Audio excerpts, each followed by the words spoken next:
So for a little bit of context, each year, libraries and learning resources, which is the department we're based within, offers a total of around 20 work experience placements to young people, sort of from years 10 to 13, so 14 to 17-year-olds. It's quite a competitive and prestigious placement. So the program generally receives well over 100 applicants each year. Students are selected through a shortlisting process from a broad range of schools right in the local area.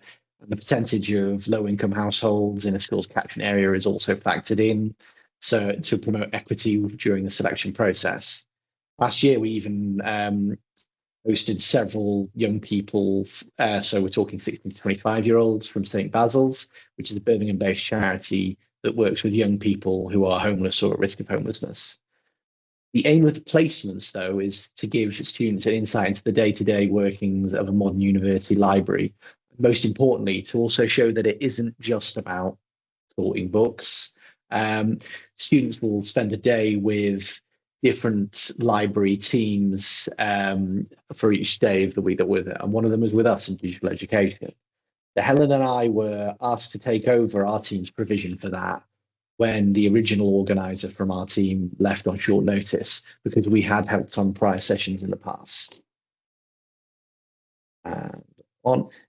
So right from the outset, Helen and I felt that our part of the work experience program needed quite a serious rethink. It hadn't been reviewed in a number of years, and the old approach, which was essentially around setting students up with Canvas, our LMS, giving them Canvas templates and letting them explore, didn't really show them what digital education actually involves. So not only was it a particularly accurate reflection of our day-to-day work, it also wasn't especially engaging for the teenagers. And this is a powerful tool, but it's hardly the most intuitive or exciting place to start. And expecting students to spend the whole day poking around in it wasn't really setting them up for a meaningful experience. We wanted something that was more authentic and more hands-on, an activity that lets students create something, express themselves, and get more of a feel for the kind of digital tools we actually use. So we redesigned the day from the ground up. The new itinerary gives students a clearer sense of what digital education means in a university context, while also giving them the confidence boost that comes from making something themselves with a tool that's new to them. So in terms of what tool the tool we used, we considered quite a few when we were looking at this restructure. And in the end, we settled on utilizing ThingLink. So for those of you who are unfamiliar with it, it's like a versatile digital platform that allows users to create interactive and immersive experiences using images, videos, 360-degree media. It's quite widely used in education to enhance and provide interactive learning opportunities. It allows you to embed clickable hotspots into the aforementioned media types that allow users to dive deeper into the content directly within that media. So you can use 360-degree images to create virtual tours and immersive experiences that users can navigate through, or you could create scenario-based learning activities utilizing those hotspots within interactive scenarios to simulate real-life decision-making processes, making learning more engaging and applicable to real-world situations. In terms of the benefits of using this tool for our work experience students, along with the versatility I just mentioned, it's also a fairly intuitive tool to learn. It's straightforward to locate and embed various types of media from a variety of sources. It boasts a huge library of stock images and Canva integration that can assist in the making and editing of media, along with some generative AI integration as well. Also, it's a tool that has been used widely enough in the University of Birmingham to be considered an authentic activity, which has the added benefits that we have plenty of examples of how this was used within our institution to demonstrate that to the students. So in terms of how we run this day that we have with these students, we make sure that each student is provided with a laptop to use for the day. We tend to explain a bit about who we are and our career journeys, because we have lots of people from diverse kind of backgrounds in our department. We tend to give like a little short demo of an escape room or a couple of escape rooms. Some of these are like genuine projects created in the university. Some of them are like short examples that we've made that feel like something a student could complete in a day. We give like a little orientation to ThingLink, which is sort of just enough to begin to get by and to begin experimenting by themselves. Students then choose a theme or a story which interests them. We have things from history, we have lots of like fantasy settings, superheroes, pirates, whatever that particular person is into and thinks it would be fun to sort of set an escape room around. And we kind of just let people go in this design phase to begin to add rooms and clues, and we just encourage a bit of experimentation. We're sort of on hand to answer questions and help facilitate, but we're kind of keeping things playful, keeping people just working out for themselves how to use ThingLink, which is great because it's quite an intuitive tool. Then when we get to the end of the day, there's this wonderful time where the students sort of present their work or kind of run their game, and we test each other's rooms. As a group, we kind of go through and play each room that the students have made, and that's always a really fun time of the day. Just as a little note, we realized that staying put in one room, working on one project was quite a lot to ask. So we do have this little time in the middle of the day where the students go off to the geology museum we have on campus, the Lapworth, and they have a little look into the history of learning technology and do some 3D scanning, and it could be a whole separate presentation. But just to note, we do put this little kind of mental gap in there for them to go off and sort of have a little bit of a breather before coming back and continuing on the work.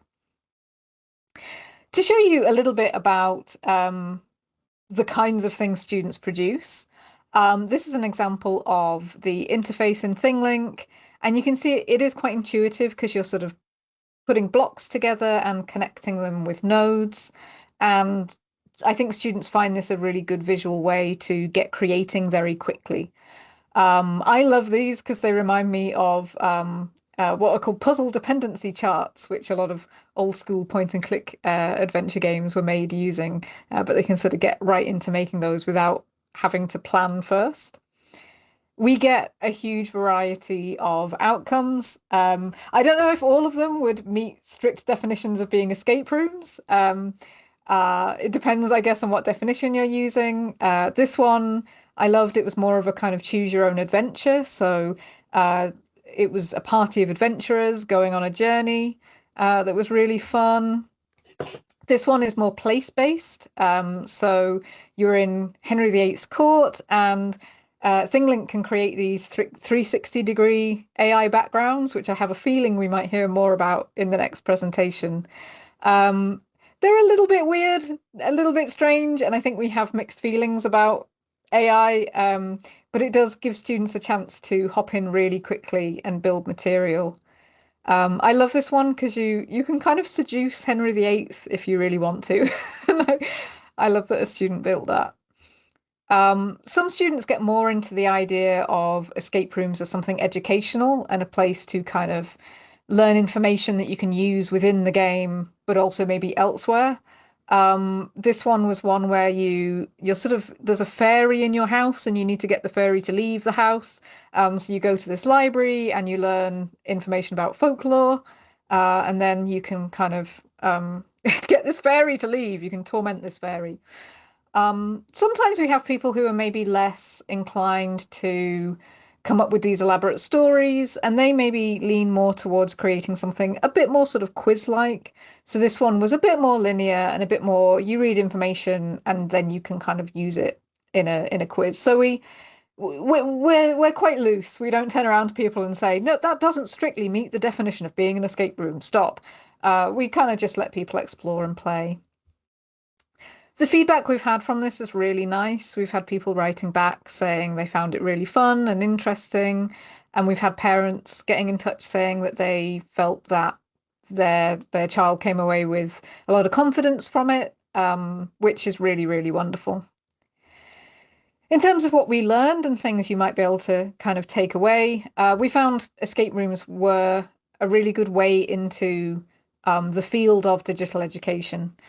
Developing them, it develops a lot of skills in storytelling, logic, and also just being confronted with a new piece of software, a new digital tool, and having to learn how to use it, which is a lot of what we do in our day-to-day job. That playfulness sort of lowers barriers a little bit, and just the sheer amount of creativity that these students come up with is just so wonderful. In terms of tips, one big hurdle that we had to overcome was these work experience students don't have accounts on our on all our university systems, so that was an important kind of thing to get by and to put that digital infrastructure in place. So they had accounts. We had to get more familiar ourselves with ThingLink. I think that was important. And we found it was a really good approach to give free rein and to not impose lots and lots of restrictions. So this is something I think we're going to keep doing into the future, because it's been a really, really nice experience, I think, for everybody involved. So thank you for listening. Thanks. So today I'm just going to speak. There were a lot on ThingLink there. Thanks, guys. I think it's a great platform, and I think I'm from the University of Leeds. We don't use it enough over here, so I wanted to really get people using it. So I've gone in and our university uses Copilot. That is the one AI system that we're using currently. We are looking at more in the future, but at the moment it's Copilot. So I was really interested in how you can use Copilot to generate content for ThingLink escape rooms, and just to get really educators interested in this great platform that's really, like you say, interesting and easy to use. I wanted to get Copilot to create the input for the sections in ThingLink. I'm especially impressed with its accessibility menus and such, so it's really inclusive for learners and educators as well. And I also wanted to use AI because educators are time poor. They don't have time to be creating these experiences and such. We're learning technologists, and we're not subject matter experts in everything. We can be placed in any faculty. So it's something like using AI for us, it lets us generate content that they're familiar with, and then we can put that into ThingLink as well. So for an initial test, I wanted to test the idea of a murder mystery escape room. So that's the huge prompt. I'm not going to read that out because there's a lot, but yeah, it's basically including your request, what setting, how many characters you want to involve, and any inclusions like that. And I was particular about asking it to create prompts for any images and also create any alt text to go with that as well. So that content is already created, and the educator can then just copy that across to ThingLink. I am a ThingLink certified trainer, so if you're ever interested in doing that, anybody can do it. It's on their website to do. So yeah, I really encourage people who get interested in this platform to do that. I got this idea from talking to people in the trainer community. So that's, yeah, I met a person there, and they were having a competition at work on how to use Copilot to create these escape rooms, and I thought, wow, I'm going to have a go at that. So we'll try that. So yeah, as you mentioned before, ThingLink just links media together. That's it, simple, basic, links media together. You've got tags that'll open up into like audio, visual, images, yeah, 360 scenes as well. It can generate from Skybox AI. Our institution doesn't pay for students to use that. They can't generate images themselves. So yeah, it's just educators that can do it at the moment. So that's something to consider if you were thinking of doing this for students as well, that they might not have that flexibility. So the first, the murder at Kirkstall Manor. So Kirkstall's a place in Leeds in the UK. So I've just gone and tried to create a local example to share. So you can actually embed, it's not going to work for me, is it? You can embed it into PowerPoint. I'll show you after the slides. And you can, that's a way of showing it in your sessions as well. So this Murder at Kirkstall Manor, it's all of the content, absolutely all of it is generated in Copilot. I've not really done anything to it. I might have tweaked the odd word or so, but I've not really touched it because I want to see what would happen. I've also gone and used created some AI avatars using HeyGen, which is I used the free trial, so you could create 3 characters. So that's what limited my the design of this story.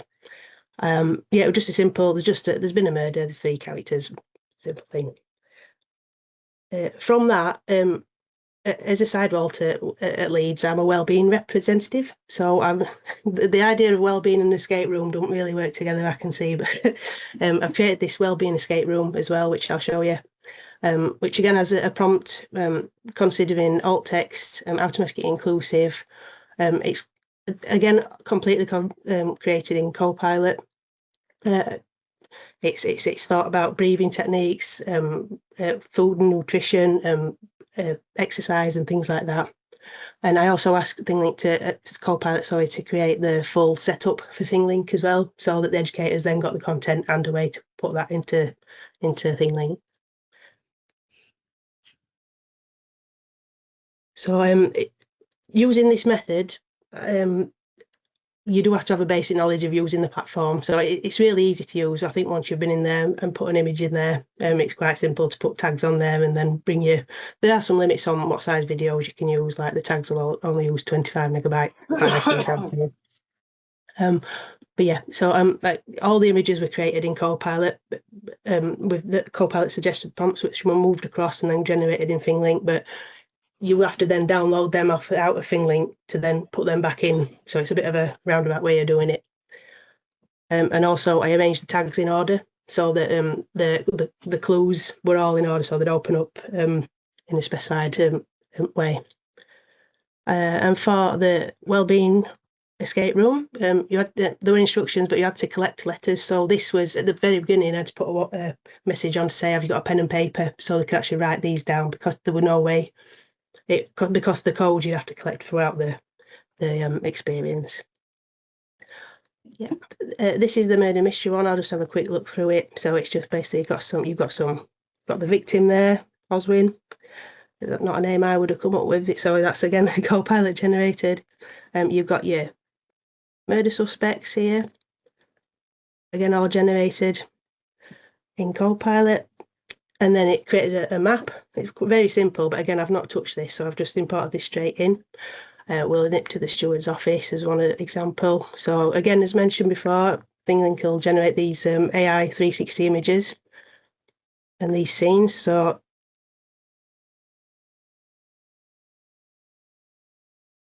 you might not be able to hear that, but that is a HeyGen AI avatar, which was generated for free using their trial. So I've added transcripts to that again, all generated in Copilot. All that information is as well. And then you've just got clues. There's some red herrings in there, again, all generated in Copilot. And you can go back to the map. So when you've been to all these places, you can then have a go at guessing who did it. So yeah, they're innocent, but then I'll not spoil it in case you want to try it. The well-being one.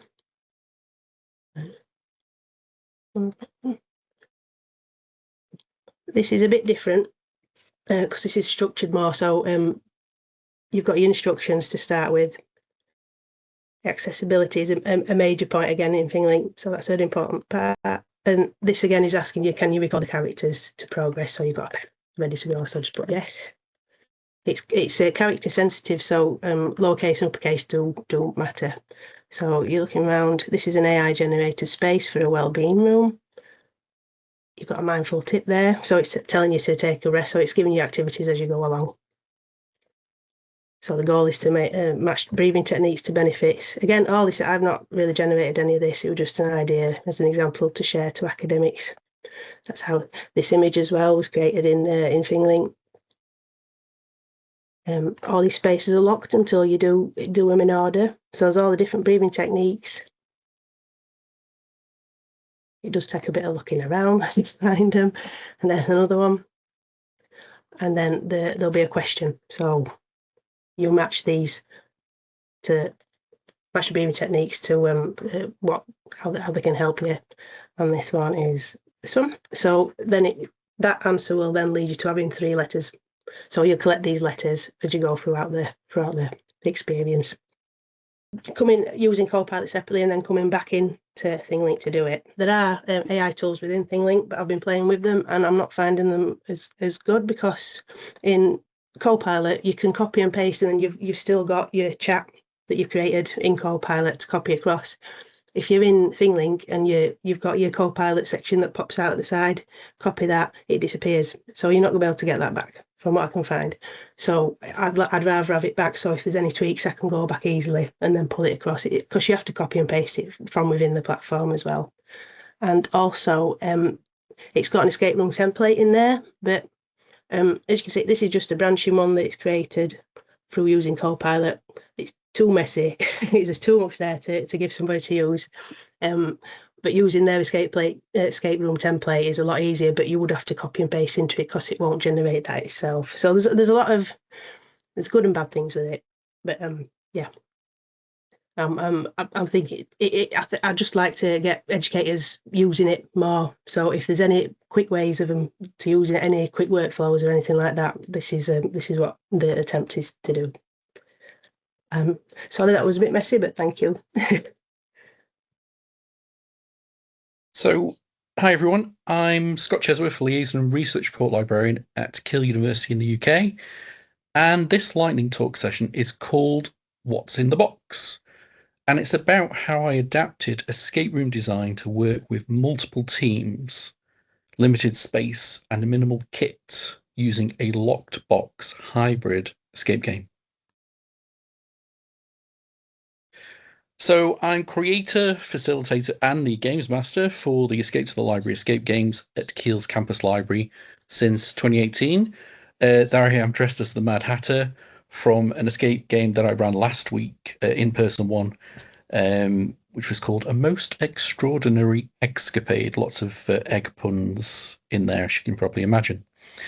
They started as an alternative to traditional library inductions, something more active, more exploratory. And I wrote about the initial pilot in my paper, which is called Escape to the Library, Reframing the Library Induction. Since then, games have evolved into being more sort of well-being and team-building activities. So lots of students and staff teams like to come along to do them as a sort of team-building thing. And more recently, I've been looking at experimental formats designed to work with larger cohorts. And it's one of those experiments, the locked box game, I want to focus on today.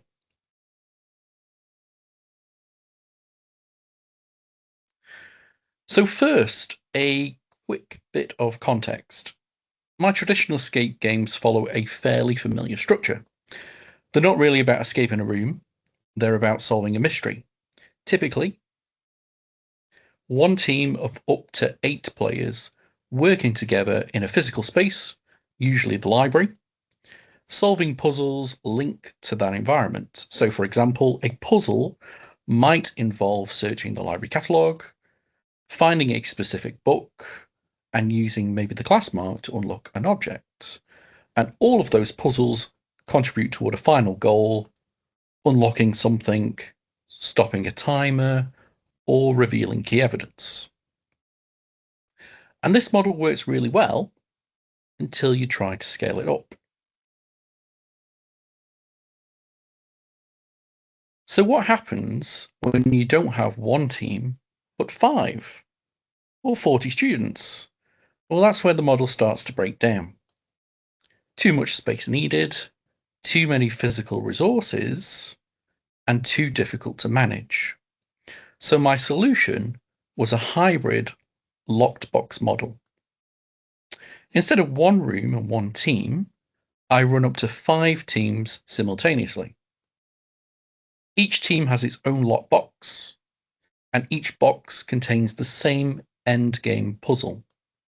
There are only 2 physical things to unlock: boxes and one shared container of keys. Everything else happens digitally. So we keep the core experience, solving puzzles, racing against time, a sense of competition, but make it scalable.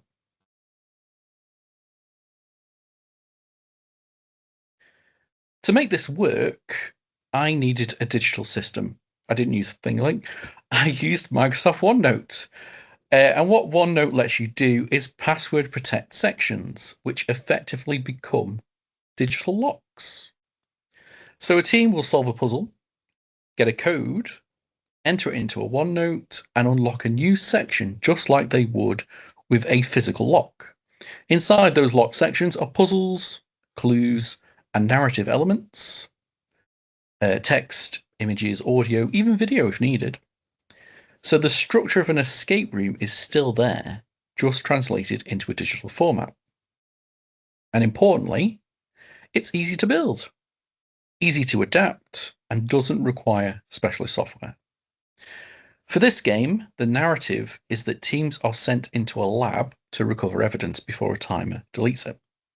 So the urgency is still there. This digital approach came out of moving fully online during COVID, but it stuck because it works just as well in a hybrid setting. A little side note, I originally designed this escape game in 2019 as an in-person team game without the digital elements, and the premise was to stop a deadly virus outbreak. Who knew? So one of the key design choices here is the meta puzzle. Every puzzle team solve during the game feeds into a single endgame puzzle inside the lockbox. So each digital puzzle gives them a fragment, a name, a date, a code, and only when all of those are combined can they identify the final password needed to stop the timer from deleting the evidence. This does two useful things. It prevents shortcuts, and it makes every puzzle feel meaningful. The puzzles themselves can be made subject-specific, for example, a discipline-focused crossword or an article-based task, while still feeding into the same overall structure. Interestingly, the name of the game, Moorfield, is also the final answer. So yes, teams could technically guess it, but that was a useful design lesson. Good escape games don't rely on secrecy alone. They rely on structure, misdirection, and redundancy. So that's the design. Now let me talk briefly about what happened when we ran it. First, technology. Because it's a hybrid game, teams need at least one laptop to access the digital content. In reality, many students turned up with phones only, even though they were told to bring laptops.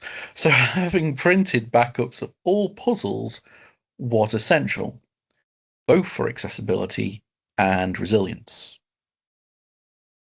Second, scale. Group size matters too. So I ran this with around 45 students across 5 teams, and that did get chaotic, especially with only one facilitator, me. For large cohorts, having additional staff support would probably really help. And third, flexibility. This can be run outside the library, in classrooms, or as part of teaching sessions, which makes it much easier to adopt and more appealing for teaching staff. I've had limited feedback so far, but it was still useful. 80% rated the game 5 out of 5. The most enjoyable elements and puzzles were searching the library catalogue and the subject-based crossword. The least popular puzzle was a cross-reference grid, which is helpful to know for future redesign. It's a small data set, but it gave me some clear signals. To wrap up, you can create a meaningful escape game experience without lots of physical kit, as long as there's at least something to unlock. A meta puzzle is a powerful way to link activities together and avoid shortcuts. An overarching narrative gives teams a role and a sense of purpose, and competition, especially between teams, is a huge motivator. Most importantly, this model is flexible. The boxes can be any locked container. So for me, it was locked cash tins. The platform doesn't have to be OneNote, and the content can be adapted to almost any subject.